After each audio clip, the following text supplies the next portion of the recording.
بات کرتے ہیں کہ ہم اللہ سے کنیکٹڈ ہیں، ہم اللہ کو مانتے ہیں، لیکن ہم مومن نہیں ہیں، ہم مسلمان ہیں کیونکہ ہم اللہ کو مانتے ہیں۔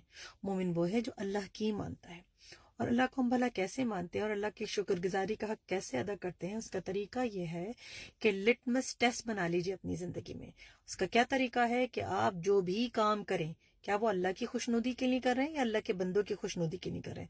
اگر آپ اپنے شوہر کی تابعداری خواتین اس لیے کر رہی ہیں یا ان کی خدمت اس لیے کر رہی ہیں کہ میرا رب خوش ہو جائے، تو وہ پھر عبادت ہے اور اللہ کی خوشنودی ہے۔ اگر آپ بچوں کو اس لیے پال رہی ہیں کہ میرے رب نے مجھے یہ امانت بنا کے یہ اولاد عطا کی ہے، تو وہ خوشنودی اللہ کے لیے ہو جائے گی، تو وہ عبادت ہے۔ ٹھیک ہے؟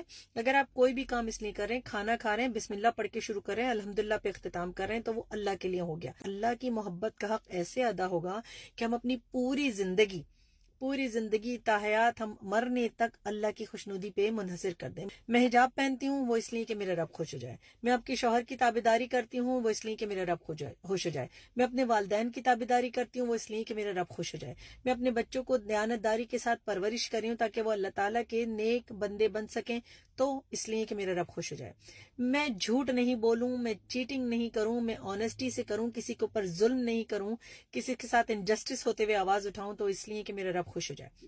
یاد رکھیے، اگر اللہ تعالیٰ کی خوشنودی کو آپ نے اپنے لائف کا front end centre focal point بنا لیا نا، تبھی نجات ہے۔ اللہ تعالیٰ نے چوائس دے کے اس دنیا میں بھیجا اور یہ بتا دیا کہ چوائس کا مقصد ہے کہ انفارم چوائسز بناؤ اللہ کی خوشنودی کے لیے۔ کانسٹیٹیوشن دے دیا قرآن، ٹھیک ہے، ٹیچر دے دیا رسول پاک صلی اللہ علیہ وآلہ وسلم، بس ختم بات، سلیبس مل گیا آپ کو۔ جب تک کہ ہماری ہر چیز کی نیت اللہ کی خوشنودی کی طرف خالص نہیں ہو جاتی، ہم اللہ کے مومن بندے نہیں بن سکتے۔ جو کام کریں، جو اللہ کو خوش کرنے والا کام ہو وہ کریں اللہ کی خوشنودی کی نیت سے، وہ کام ہر اس کام سے باز ہو جائیں جس سے اللہ ناراض ہو جائے۔ یاد رکھیے۔